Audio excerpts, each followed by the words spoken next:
Assalamualaikum warahmatullahi wabarakatuh. Selamat pagi anak-anak ibu yang hebat. Apa kabar kalian semua? Tentu kalian baik-baik saja. Kali ini ibu akan memberikan materi pembelajaran tentang konsep manusia, ruang, dan waktu dalam sejarah. Juga perbedaan antara konsep berpikir diakronis dan sinkronis. Ayo kita simak bersama. Oke, sekarang ibu akan memberikan penjelasan tentang pengertian sejarah. Sejarah berasal dari bahasa Melayu syajarah, yang artinya silsilah atau keturunan. Sedangkan menurut Kamus Besar Bahasa Indonesia, sejarah adalah asal-usul, keturunan, atau silsilah kejadian masa lampau. Dalam bahasa Belanda disebut geschiedenis, artinya masa lalu yang telah terjadi. Konsep manusia, ruang, dan waktu dalam sejarah. Berbicara mengenai konsep waktu dalam sejarah terbagi menjadi dua. Yang pertama adalah proses berlangsungnya dari suatu kejadian dalam batas waktu. Sedangkan yang kedua, kesatuan berlangsungnya waktu, yaitu pada masa lampau, sekarang, dan masa depan yang akan datang. Salah satu contoh misalnya, pembacaan naskah pernyataan penghentian Soeharto sebagai Presiden Indonesia pada tanggal 21 Mei 1998 di Istana Merdeka. Ya, baiklah. Sekarang kita berbicara tentang cara berpikir kronologis dalam mempelajari sejarah. Kata kronologis secara etimologis berasal dari bahasa Yunani, yaitu kronos dan logos, yang artinya uraian atau ilmu. Kronologi adalah ilmu tentang waktu yang membantu untuk menyusun peristiwa atau kejadian-kejadian sejarah sesuai urutan waktu terjadinya. Sedangkan kata akronisme adalah penempatan peristiwa, latar, tokoh, ataupun dialog yang tidak sesuai dengan peristiwa yang terjadi. Materi yang berikutnya mengenai cara berpikir diakronik dalam mempelajari sejarah. Diakronik berasal dari kata bahasa Yunani, yaitu dia dan kronos. Dia artinya melintas, melampaui, melalui, dan kronos artinya waktu.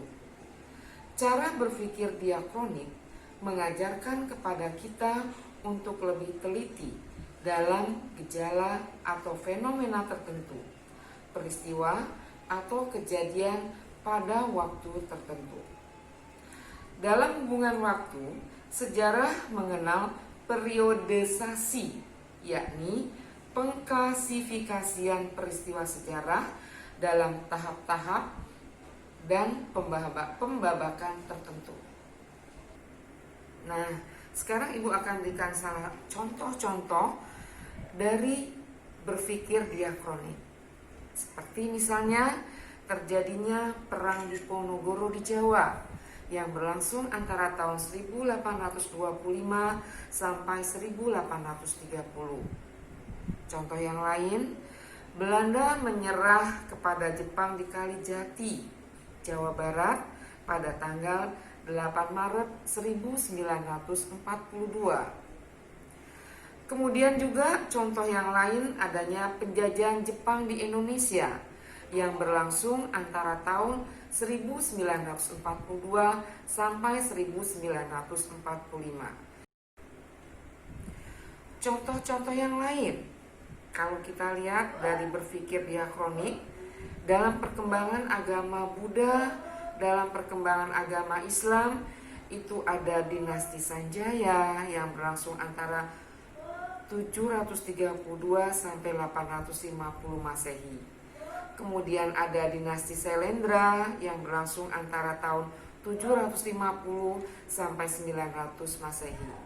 Juga ada dinasti Isyana yang berlangsung antara tahun 900 sampai 1222 Masehi. Kalau tadi contoh dari diakronik dalam perkembangan agama Buddha di Indonesia, sekarang contoh dari perkembangan agama Islam.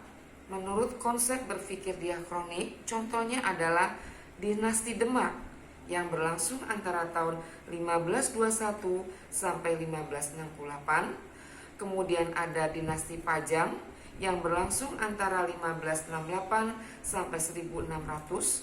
Kemudian juga ada dinasti Mataram yang berlangsung antara tahun 1600 sampai dengan 1775. Secara kesimpulan, maka bisa dikatakan adanya masa periodisasi sejarah di Indonesia atau pembabakan sejarah di Indonesia. Yang pertama adalah zaman prasejarah yang berlangsung sebelum abad keempat Masehi. Yang kedua, zaman Hindu-Buddha yang berlangsung antara abad keempat Masehi sampai 15 Masehi.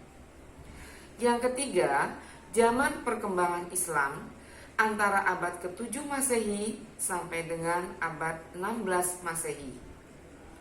Kemudian zaman penjajahan Belanda antara abad ke-16 sampai tahun 1942.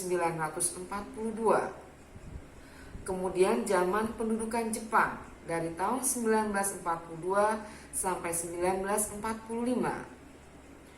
Kemudian zaman kemerdekaan, yaitu pada awal tahun 1945. Kemudian ada zaman revolusi dari tahun 1945 sampai 1949. Kemudian ada zaman Orde Lama dari tahun 1949 sampai 1966. Kemudian ada zaman Orde Baru 1967 sampai 1998 dan zaman reformasi dari tahun 1998 sampai sekarang. Kalau tadi kita sudah berbicara atau belajar tentang cara berpikir diakronis, sekarang akan Ibu jelaskan mengenai cara belajar sinkronis dalam mempelajari sejarah. Sebelumnya Ibu akan memberikan penjelasan mengenai sinkronik itu sendiri. Kata sinkronik berasal dari bahasa Yunani yaitu shin yang artinya dengan dan kronos yang artinya waktu.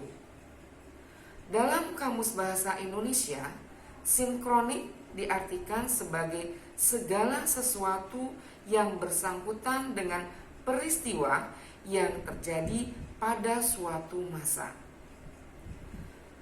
Bisa juga diberikan pengertian, arti kata sinkronik adalah mempelajari peristiwa sejarah dengan segala aspek, masa, atau waktu tertentu secara mendalam. Ya, sekarang mengenai ciri-ciri berpikir sinkronis. Yang pertama, mengkaji peristiwa sejarah yang terjadi pada masa tertentu. Yang kedua, menitik beratkan kajian peristiwa pada pola-pola, gejala, dan karakter. Yang ketiga, bersifat horizontal. Yang keempat, tidak ada konsep perbandingan. Cakupan kejadian lebih sempit dari diakronik. Kajiannya sistematis dan sifatnya kajian mendalam. Contoh berpikir dalam sinkronik.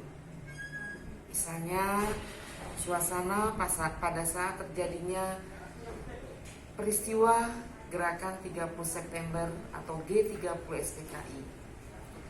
Contoh yang lain misalnya suasana di Jakarta saat pembacaan proklamasi kemerdekaan pada tahun 1945.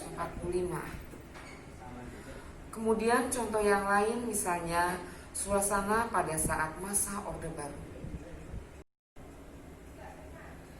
Selain kita belajar tentang konsep sejarah berpikir diakronis dan sinkronis, kita juga akan belajar tentang konsep perubahan dan berkelanjutan dalam sejarah. Perubahan dan berkelanjutan dapat kita ketahui dengan cara membandingkan dua atau lebih peristiwa masa lalu. Kemudian periodisasi adalah cara untuk menandai perubahan dan berkelanjutan dalam sejarah. Berkelanjutan berlangsung secara garis lurus sampai terjadinya perubahan sehingga berlangsung zigzag. Perubahan adalah transformasi peristiwa atau kejadian. Berkelanjutan adalah perbaikan dari perubahan, yaitu berjalannya suatu peristiwa secara berkesinambungan, konsisten, tanpa terputus dalam kurun waktu yang lama. Ya, sekarang mengenai faktor penghambat perubahan. Ada beberapa faktor yang menghambat terjadinya perubahan. Yang pertama, perkembangan ilmu pengetahuan yang terlambat. Yang kedua, anggapan masyarakat tradisional, perubahan belum tentu berdampak baik. Dan yang ketiga, kurangnya hubungan antara masyarakat. Sedangkan faktor pendorong perubahan adalah 1. Orientasi ke masa depan. Yang kedua, penduduk yang heterogen. Ketiga, sistem masyarakat yang terbuka. Keempat, sistem pendidikan yang formal dan maju. Nah, contoh perubahan dalam sejarah seperti misalnya penerapan politik etis di Hindia Belanda yang mendorong adanya kebangkitan nasional pada awal abad ke-20. Kamu tentu tahu kan politik etis itu apa? Kemudian juga perubahan yang terjadi di kota Jepang ketika terjadinya pengeboman kota Hiroshima dan Nagasaki pada tanggal 6 dan 9 Agustus yang membuat Jepang menyerah tanpa syarat kepada sekutu. Sedangkan contoh berkelanjutan dalam sejarah yaitu bangsa Sailendra yang berkuasa di Jawa sekitar 250 tahun lamanya. Kemudian peristiwa setelah terjadinya proklamasi kemerdekaan Indonesia yang kemudian menjadi negara Indonesia merdeka.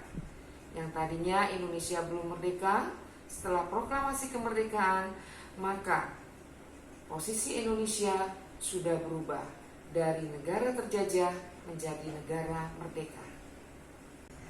Bagaimana anak-anak? Mudah-mudahan apa yang Ibu jelaskan dapat difahami oleh kamu, dapat dimengerti oleh kamu, dan untuk selanjutnya kamu bisa melihat bagaimana peristiwa-peristiwa sejarah yang terjadi yang berhubungan dengan konsep berpikir sejarah diakronis dan sinkronis. Silakan lihat Google yang berkaitan dengan materi pembelajaran saat ini. Terima kasih.